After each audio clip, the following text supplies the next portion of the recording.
ایسے حضور پاک علیہ السلام کا نام نامی محمد ہے، 4 حروف ہے اس میں، میم ہے، ہا ہے، پھر میم ہے، پھر دال ہے۔ محمد صلی اللہ علیہ وسلم ہو تو معنی جس میں ساری تعریفیں، بھلائیاں، خیریں، اچھائیاں جمع ہو۔ اگر یہ میم ہٹا دیں پیچھے حمد بچتا ہے۔ حمد کسے کہتے ہیں؟ تعریف کو کہتے ہیں۔ وہ ہا بھی ہٹا دے پیچھے مد بنتا ہے، مد کہتے ہیں کھینچنے والے کو، مد کھینچنے والا۔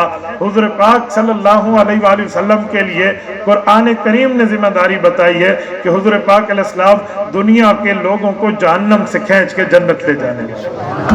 اگر یہ میم بھی ہٹا دے پیچھے دال بنتا ہے۔ ترمذی میں حدیث ہے الدال علی الخیر کفاعلہ، کہ خیر پر دلالت کرنے والا بھی خیر بتانے والا ہوتا ہے۔ تو اس دال سے مراد حضور پاک خیر کی راہ دکھانے والے ہیں۔ تو جو لفظ اکٹھا بولیں یا جو لفظ الگ الگ بولیں، حضور پاک کا نام بھی ویسا اور اللہ پاک کا نام بھی ویسا۔ تبھی تو حسان بن ثابت نے کہا کہ فشق لہ من اسمہ لیجلہ فذو العرش محمود وہذا محمد۔ رب کریم نے حضور پاک علیہ السلام پہ یہ رحمت فرمائی کہ اپنے نام سے محمد کا لفظ نکال کے دیا تاکہ حضور پاک کی عظمت بڑھ جائے، کیونکہ عرش والا اگر محمود ہے تو فرش پہ یہ محمد ہے صلی اللہ علیہ وسلم۔ تو حضور پاک علیہ السلام کا یہ نام رکھا۔ میرے دوستوں، میں یہاں پر ایک شرعی مسئلہ بھی عرض کرتا جاؤں۔ حضور پاک علیہ السلام کے نام رکھنے میں بعض لوگ بہت پریشان ہوتے ہیں۔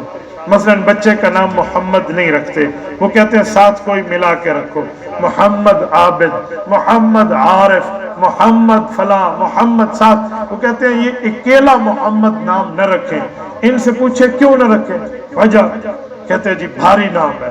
اور خدا کے بندے، تم نے کوئی ترازو اپنے پاس رکھا ہوا ہے بھی کوئی ہلکا ہے اور کوئی بھاری ہے؟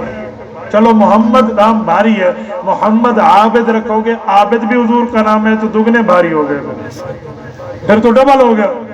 اور خدا کے بندے، لفظ محمد اکیلے طور پہ بھی رکھا جا سکتا ہے۔